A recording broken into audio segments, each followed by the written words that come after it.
حامدا ومصليا أما بعد قال النبي صلى الله عليه وسلم إذا توضأ أحدكم ولبس خفيه فليصلي فيهما وليمسح عليهما۔ بھائیوں اور بہنوں، آج کا موضوع درس ہے موضوع پر مسح کے احکام۔ دوستو، مسح والی جگہ پر ہاتھ پھیرنے کو اصطلاح شرع میں مسح کہا جاتا ہے۔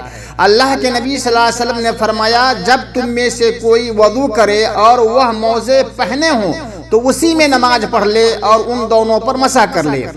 موضوع پر مسح سے متعلق رسول اللہ صلی اللہ علیہ وسلم سے 40 احادیث وارد ہیں اور 70 سے زیادہ صحابہ نے بیان کیا ہے کہ اللہ کے رسول صلی اللہ علیہ وسلم نے موضوع پر مسح کیا ہے۔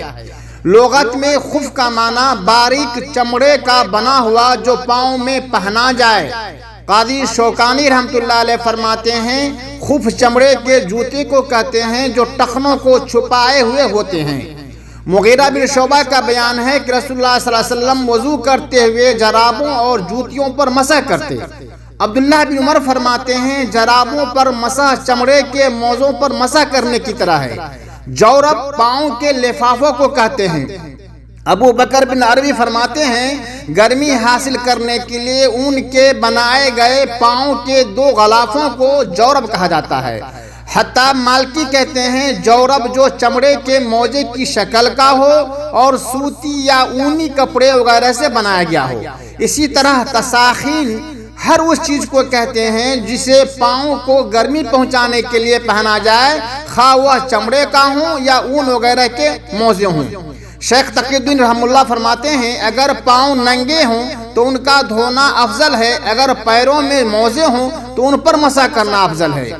موزوں پر مسح کرنے کے شرائط یہ ہیں، نمبر 1 موزوں کو وضو کر کے پہنا گیا ہو، نمبر 2 موزہ حلال کا ہو، نمبر 3 موزہ پاک ہو، نمبر 4 موزے ٹخنوں سے نیچے نہ ہو، نمبر 5 مسح طہارت صغرا کی صورت میں ہو۔ موزے پر مسح کی مدت یہ ہے کہ مقیم کے لیے 1 دن 1 رات اور مسافر کے لیے 3 دن اور 3 راتیں۔ موزوں پر مسح کرنے کی کیفیت یہ ہے کہ دونوں ہاتھ کی انگلیوں کو پانی سے تر کر کے کشادہ حالت میں پاؤں کی انگلیوں پر رکھیں اور پنڈلی کی جانب کھینچیں۔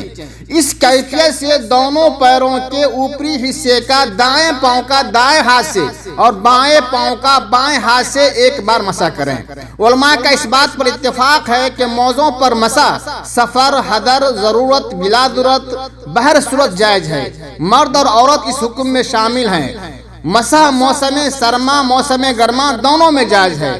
مسح کے آغاز کی صورت یہ ہے کہ بے وضو ہونے کے بعد مسح سے مدت کا آغاز ہوگا۔